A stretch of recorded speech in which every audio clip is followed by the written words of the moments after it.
I'm Julie Kohler, host of the White Picket Fence podcast. If you've read the opinion section of any newspaper lately, you've probably come across think pieces panicking about falling marriage rates. They make sweeping claims that getting married will make you happier, healthier, and wealthier. Some even say that getting married is a way to stick it to the elites. I'm not so sure about that. This season on White Picket Fence, we're examining the current marriage panic. We'll go beyond the rosy sheen of love and commitment and expose the darker side to all of this marriage talk and explore what becomes possible when we broaden our imagination around what relationships can look like. Listen and subscribe wherever you get your podcasts.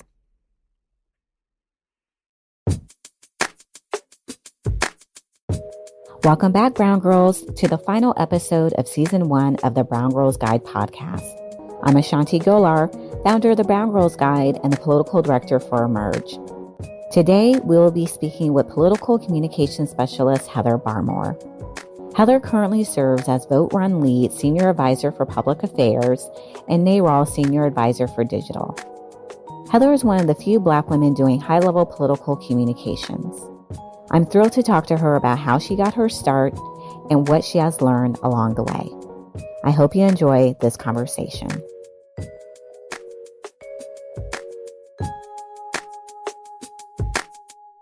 Heather, how are you? I am good. How are you? I am good. This is so exciting. I'm so excited to talk to you today. You just have this I'm excited to talk with you too. You have this great, interesting background that I'm really ready for everyone to hear about. So awesome. What I want to start with first is I found a caption that you used to describe yourself. And it says, I love narrative nonfiction. I watch a lot of C-SPAN, believer in political engagement, opinionated. Where did this love for politics come from? So the origin of my love for politics is quite similar to the one that you described in your first episode of the BGG podcast with Leader Abrams, which is that in childhood, I was kind of a nerd with very few friends. And I spent a lot of time at home watching and intrigued by C-SPAN. And for me, it was the Senate. So it was Ted Kennedy who piqued my interest. And then next thing you know, I'm the star of my AP US government and politics class in high school because I'm just so into politics and civic engagement. And then also being a bit of a nerd in high school meant having a lot of time to read. And for me, the narrative nonfiction portion was being able to read a lot of nonfiction and learning to really express myself via my writing. My junior year honors teacher, she loves to talk about me to people still. And lastly, this love of politics came from living in upstate New York. I'm from Albany. So the capital of the state. And at one point, someone had gifted me a copy of Savage Inequalities, which is a book by Jonathan Kozol. And being in Albany, I really began to notice the discrepancies in education that I was receiving in upstate New York, and what was being received or not being received by students in the Bronx. And that's what really led me to think about politics in terms of how it impacts policy. But my parents weren't overly political. They took us to vote. But most of my love of politics was formed by sitting at home alone after school, watching C-SPAN and being a nerd.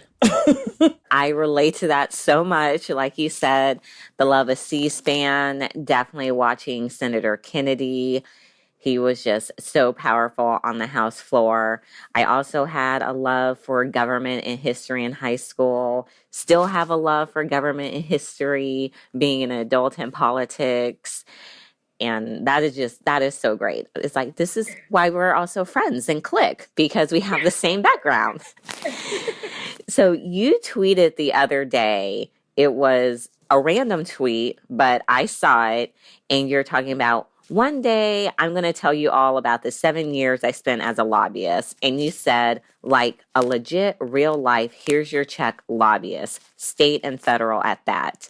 So I want today to be the day that you finally tell us about the 7 years that you spent as a lobbyist. Yeah, I was a lobbyist for a teachers union in New York State. So one of the largest state teachers unions in the country. My mom was one of my bosses. She was one of the executive members of the organization. And it was a place where she had worked for 20 years. And so I looked at it as a family and I was like, oh, this is an easy thing for me to do. Move back to Albany. I was 23 at the time. So I was very young.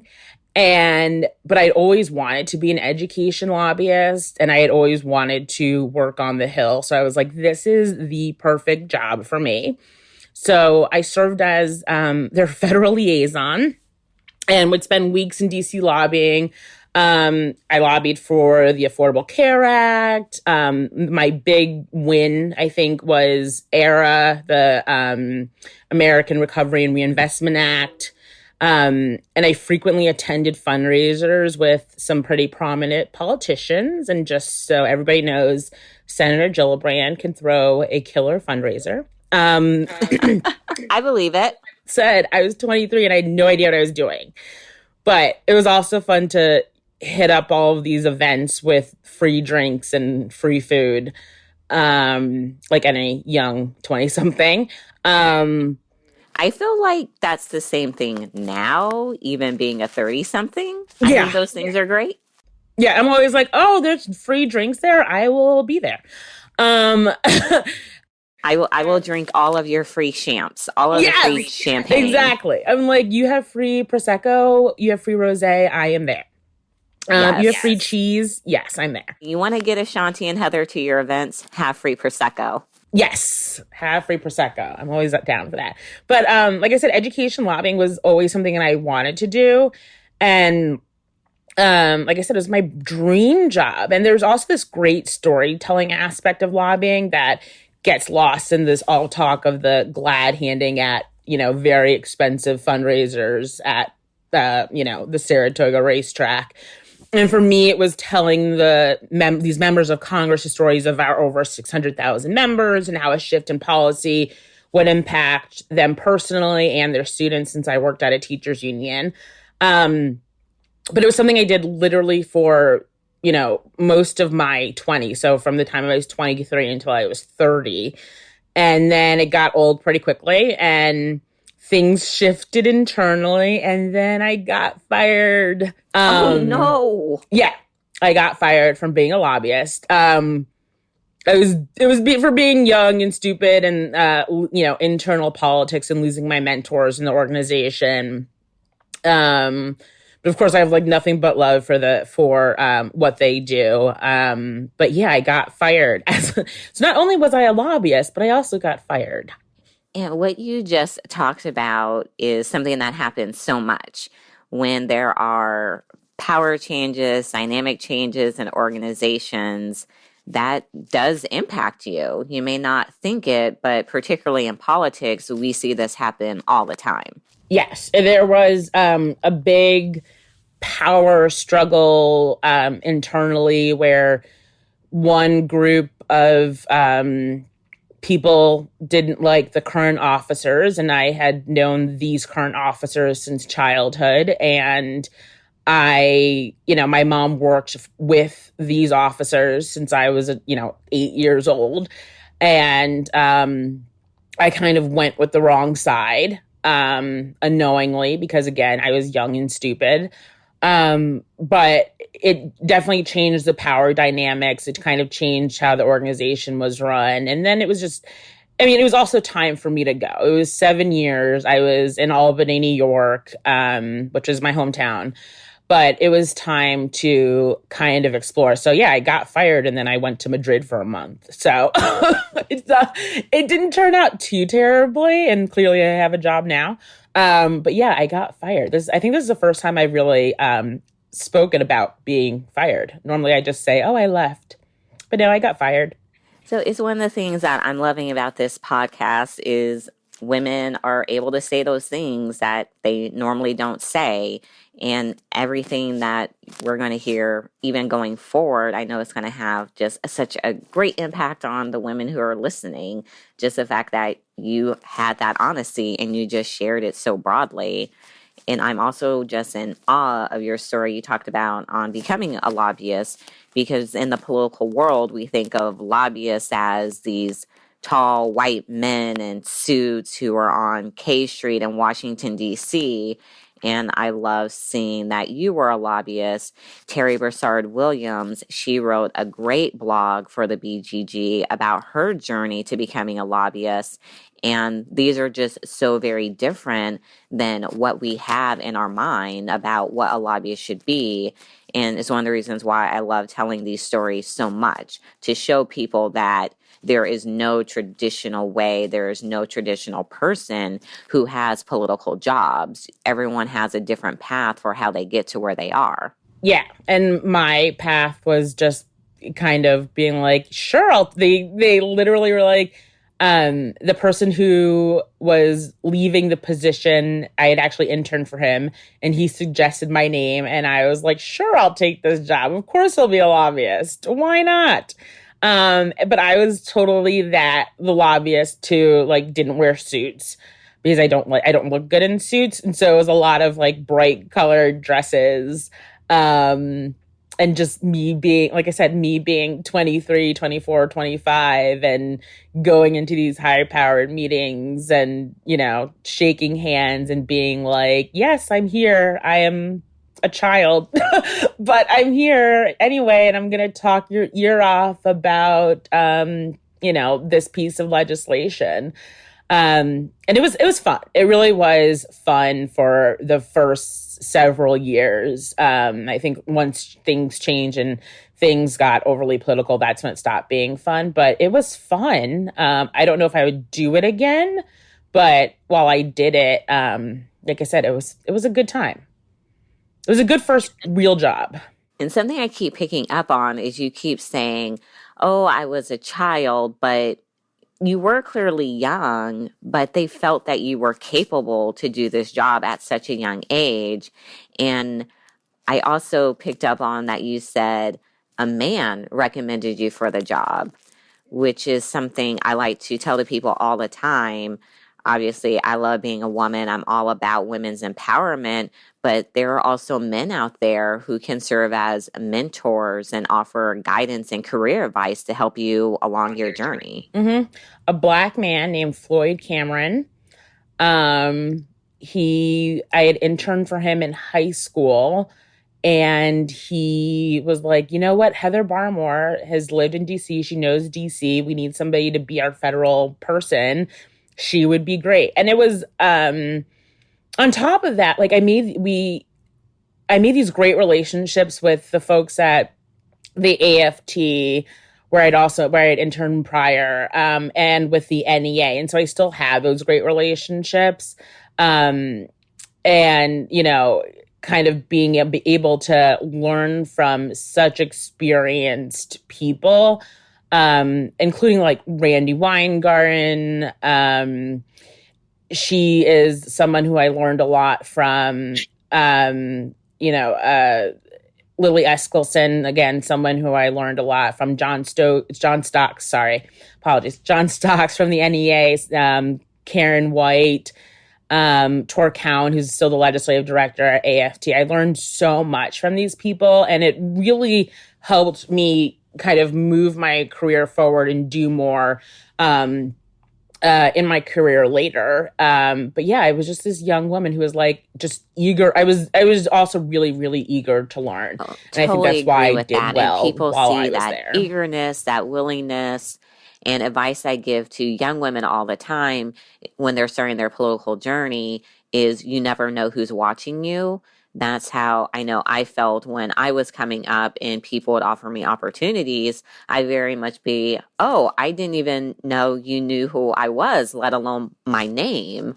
But when you are really committed to making change, wanting to do this work, do better professionally and personally, that does help you out along in your career. Yeah, I mean, the last little story I'll tell about this is that you just mentioned not, making sure, not noticing that people are noticing what you're doing. And at one point, Karen White from the NEA, she called me and said, I want you to come to DC for 8 months and work out of the NEA and help us with this project that we're doing. And I was like, I didn't even know you knew that I existed. Because I was always the young person sitting at the table during their state, their like larger state meetings. And so I was like, okay, sure, I'll come to DC for 8 months. And they, had me come live downtown DC for 8 months, doing work with them and doing some organizing up in New Hampshire and being a part of the labor table there. And so I got a lot of experience, but it was, again, something that I was like, I'm like, I just show up and I'm just like happy to be here because I like DC. And they really took notice of me, which again is something that I'm continually appreciative of because they have become such good friends. But yeah, it was like, come to DC, work for us. And my bosses in New York were like, huh, you? But I did it. And it was fun. I love it. So let's talk a little bit more about feminism. So your father is from the South, and you tell the story about when you took him to see the movie Selma with you. And for you, it was learning more about the past. We touched on earlier about your love for history, but for him, he lived during the civil rights movement, so it was something that he vividly remembered. And you said one of the things he tells you all the time is, if we don't know our past, how can we know our present or our future? How has this impacted the political work that you have chosen to do? So this was from a Guardian piece I wrote ages ago. And so this is like one of the second most quoted pieces that people quote back to me. And I always forget about it. I'm like, oh yeah, I wrote this great piece about my dad. I love my dad so much. He is this older Black man from Birmingham, Alabama. And he talks like an older Black man from Birmingham, Alabama. And he raised an upstate New Yorker who thinks that snowshoeing is a fun activity. So it's very interesting. But he's just he's just an old Black guy from the South, and I love it. It's very typical. He loves his grits. And he's always talking to me about working on farms, and then, obviously talking about his work in the civil rights movement because he lived there. He lived through it. And the part where he said, if we don't know our past, how can we know our present, our future? I had to beg him to do that interview. And he was a great sport about it because I was genuinely intrigued and interested in his story. And it was the first time that I had that opportunity to really sit down with him and talk about this. And, I wanted to hear his response to a movie about something that he actually lived through, which we all know wasn't really that long ago. And for me, it's twofold. First, in the way that I do my political work, first of all, everything I do, I know that he literally fought for. He lived in Bull Connors, Birmingham, and he, I talk a lot about democracy and civic engagement and voting. And this is something that he marched for. He was arrested for. I mean, they took a hose to him. And so I take a bit of that and a bit of him with me into all of the work that I do. And then, knowing our past, I think like so many other Black women, we realize who are in this space, we realize that we stand on the shoulders of giants. And, you think about the work of Fannie Lou Hamer, and that's what led me to want to be an active participant and work at the Democratic Convention in 2016 and be a part of the platform process. And so I often go back to thinking of these giants, so the Hamers, Shirley Chisholm, Dr. Dorothy Height, and know that it's the work that they did that's allowed me to get where I am today and to have, an actual seat at the table and to go around the country talking about healthy democracies and the need to focus on state and local races, even in quote unquote off years. And so I literally get to do the work I do because of my father and because of the women that came before me. That is so powerful. And also love that reminder you put it in that state and local elections happen every year. So we need to get out there in those odd number years and just not the even number years, and just certainly not voting only for the president, though that's really important. 2020 is around the corner. Somebody said that to me the other day. They were like, what about 2020? I was like, 2020, 2019. Like, there are a whole bunch of races. Hello, Virginia, Louisiana. We just had municipal elections in Wisconsin, and like every year is an election year. Mm-hmm. And we need to, I think, this is kind of a sidebar, but we need to just kind of stop with this whole only even number years. That's when it really matters. I'm like, no, because it's those local races, like your school board elections, that are going to impact your child or your community's day-to-day life. So, think about that. Don't, the president is going to, whoever the president is going to be, yes, there'll be some impact, but you need to be really thinking about those local odd number year elections. And so that's something that I preach every single day.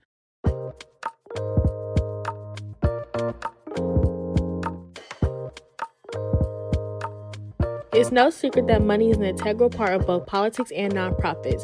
What is lesser known, though, is that the money doesn't have to come from big corporations and billionaires. In fact, small dollar donors are starting to learn their power. In the 2018 election cycle, they gave more than $1.6 billion to campaigns and organizations through ActBlue's platform. That's because ActBlue makes online giving easy and secure.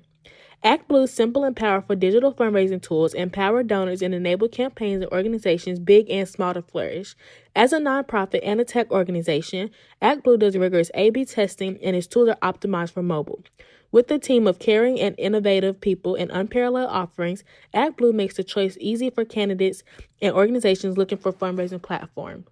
It comes as no surprise that ActBlue is the choice for thousands of Democratic campaigns and progressive organizations. Special thanks to ActBlue for their support of this first season of the Brown Girls Guide to Politics. ActBlue is responsible for the content of this advertising.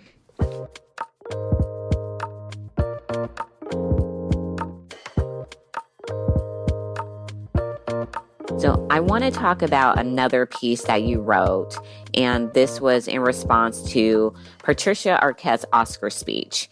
And she said, it's time for all the gay people and all the people of color to fight for us now. And that was in response to her talking about feminism and supporting white women, particularly around equal pay and in the Hollywood industry. And reading your article, you had the same reaction to me, which was very WTF. Did she actually say that? To be told that as a woman of color and a bisexual woman, I have not been doing enough for women, by which I can only assume she means white women, in the quest for gender equality is not only incredibly hurtful to those of us who check many boxes when it comes to identity, but also a harmful point of view. So I know so many listening right now can 100% relate to what you just said. But we have your quote, but just for you as a woman of color in politics who does fight every day, you just talked about how you reminded people how important these everyday elections are. How did that make you feel, having someone at a very high profile Hollywood event say that you needed to be doing more? This is the first, this is the other Guardian piece. Everybody's like, oh my gosh, I love that piece. It's actually where that, that Meryl Streep gif where she's like, wooing and pointing at the stage. That's where that comes from. I'm learning as I age that and I'm really trying to believe that when people know better, they do better. I feel like just for so long, Black women have been active participants in their democracy, in their communities, and it largely gets ignored. And I remember when this happened, I was like, hi, I'm Black, I'm bisexual, I check all of these boxes. There are queer people of color who are women, who are queer, who have been doing this work for years. I mean, we've not only been fighting for gender equality and equity, but racial equality and the freedom to live our truth as a queer or gay or bisexual or trans. And so it really bothered me at the time to hear this white woman on the stage saying, oh, okay, so now, people of color and, gay, the people who are part of the LGBT community, you need to step up and help us. And I'm like, wait a minute, let's backtrack for a second there. We've been doing the work. Also, we need you to help us. And so it's really, why we need to continue to have these conversations about intersectionality and intersectional, and intersectional feminism, and really question what that word diverse means, and if white women are really taking in and absorbing the real experiences of Black women and women of color to heart, and those who like me check many boxes in terms of my identity. And for me, I want to know that white women are digesting these criticisms. And I think that was a few years ago. And I think over the last few years, we're starting to see movement in that direction. But we need more white women to know that they need to do better and how they can be better allies. And I think at the time I think that was in 2015, if I'm not mistaken. At the time, that conversation hadn't really been on fire as it is now. And we didn't have as many white women who were like, oh, I need to be a better ally. How can I be a better ally? What can I do? And I think that, was, kind of one of those moments where more Black women and women of color started to vocalize their criticisms of white feminism. Like I said, I hope that, as more white women are becoming allies and becoming better allies and really seeing what happens to people of color every single day, that, like I said, that they're learning better and knowing better and hopefully doing better. Yes. So I want to pivot to the work that you and I currently do today. You are my sister in the training space, getting women trained and ready to run for office. So tell us about where you're at currently, Vote Run Lead, such a great organization, and the work that you're doing there. I think it was last week, I believe, I became the director of public affairs there, which is pretty exciting. Yay! I've been at Vote Run Lead for since August. We are a national nonpartisan organization where we train women to run for office. So conservative women to the most liberal of women, we train them to run for office, and to help support other women to run for office, to be campaign managers, to be finance directors. Ayanna Presley's finance director is actually a Vote Run Lead alum. How to tell their story, how to communicate with constituents and voters. But as director of public affairs, I get to create and drive a lot of the strategy around media and press, and strategy around partnerships and what they could look like.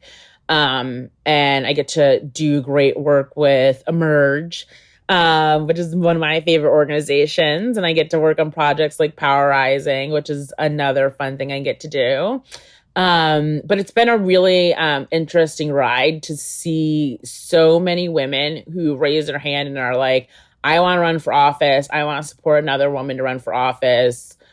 how do I do this? And so that's what I really enjoy doing is, being able to tell women, yes, you can run for office, or yes, you can support another woman to run for office. Here's how. And I think at Vote Run Lead, we're really trying to create a pipeline of women candidates and women campaign staff outside of that traditional party structure.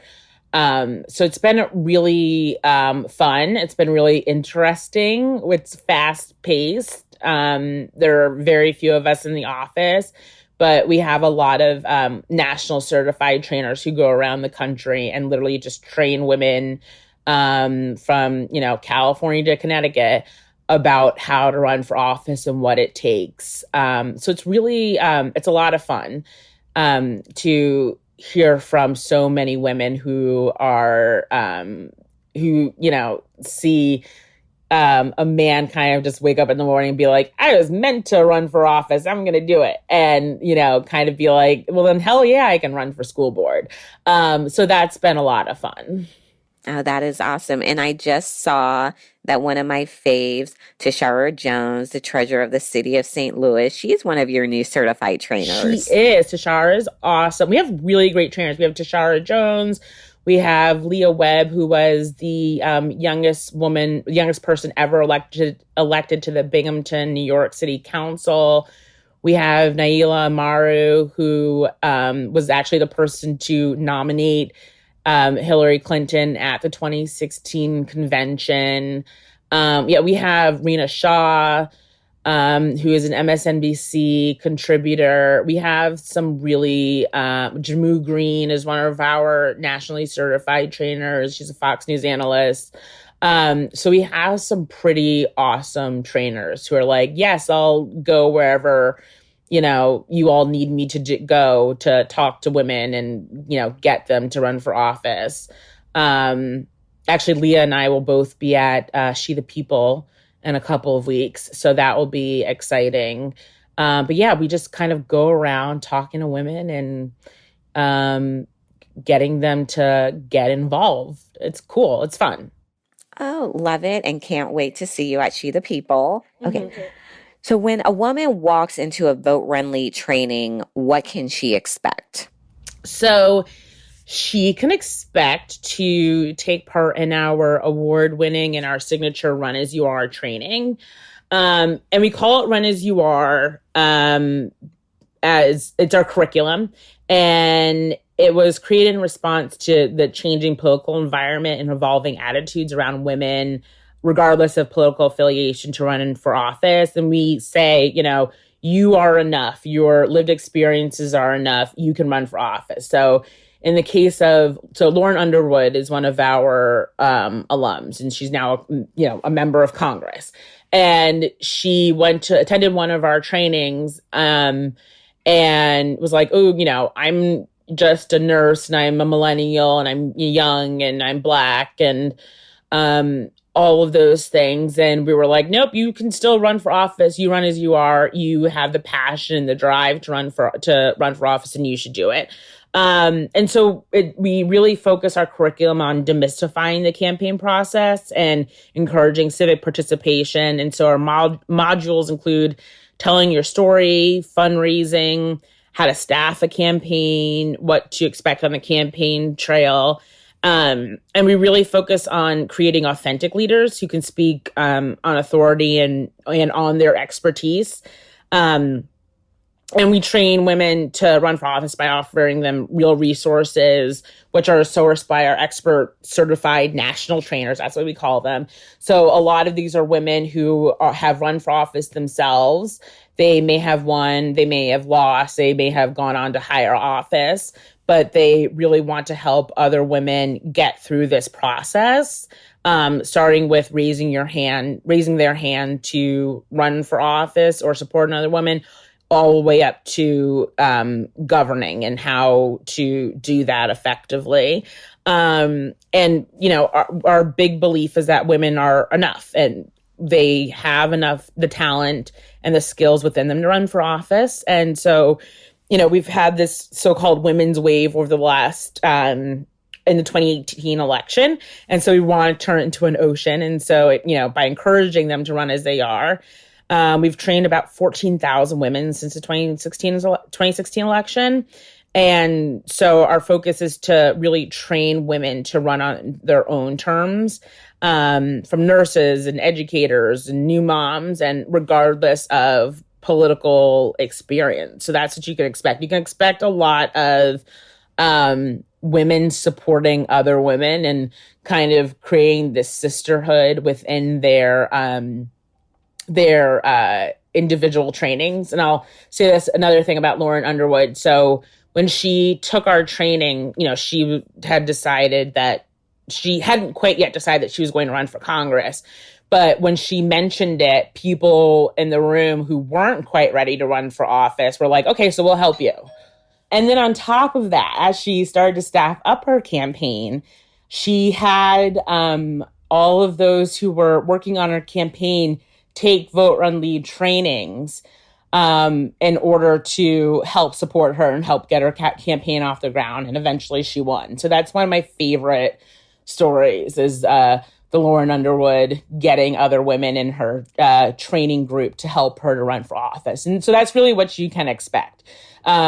We try to drive this idea of, Vote, Run, Lead as a family. And so we have this great alumni network of women who have all trained with us in the past and who really want to support other women as they go along their journey. So that's kind of what you can expect from a Vote, Run, Lead training, is just a lot of women being like, yes, I'm ready to do this. I will help you, or you can help me. Oh, I love it. That's my favorite thing, is the women who aren't quite sure yet what they want to do, but they know that they will spend their time, their energy, they'll donate a little bit of money to women that they meet in the training. It's fabulous. I love it. I love it. And if someone wants to learn more about Vote, Run, Lead, how would they do that? voterunlead.org. Also, our big news is that on May 18th, Saturday, May 18th, we are hosting a 20-city training. It's our largest single-day training ever, and it will literally be 20 simultaneous trainings in 20 different cities across the country. And there'll also be an online component if someone is unable to attend in person. With this single day training, it's called the Run As You Are 2019 National Training. And we've watched so many women march and become more vocal over the past few years. And so we looked at this as the next logical step, is to train them how to run for office, or how to support other women run for office, or how to train them in becoming campaign staff. So that is our next big thing, is literally a big training that I'm still in shock that we're like we're going to pull this off. I think we're going to pull this off. But like I said, it's in 20 different cities. It's going to be amazing. So yeah, that's where you can learn more about Vote, Run, Lead. We're also on Twitter at Vote, Run, Lead, Facebook at Vote, Run, Lead, Instagram, again, Vote, Run, Lead. Feel free to, find me on Twitter and ask me about Vote, Run, Lead. I'm at Heather Barmore. But that's where you can find more about Vote, Run, Lead. And you can join us on May 18th in a city near you. Oh, that is going to be so fabulous. I can't wait to hear how that goes. I know it's going to be amazing. And our final question for you, Heather, what advice do you have for the brown girls out there listening saying, I want to be just like her? I love the chuckle that I get whenever I ask this question to the guests. Because I'm like, I'm a nerd. I'm literally such a nerd. I think find something that you're passionate about. Everything that I've done and what led me into politics was because I was really passionate about education policy. So that's what started my career.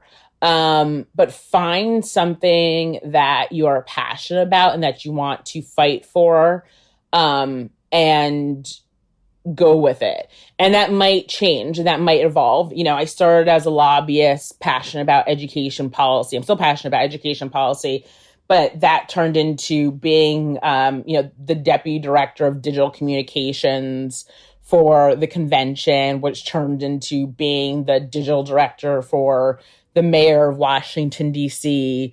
And now I'm, the director of public affairs for Vote Run Lead, where I train women to run for office.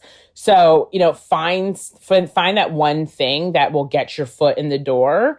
And the other advice is find a mentor. Oh my gosh, finding a mentor is the most important step you can take. You and I share a great mentor, Leah Daughtry, who's like our second mother.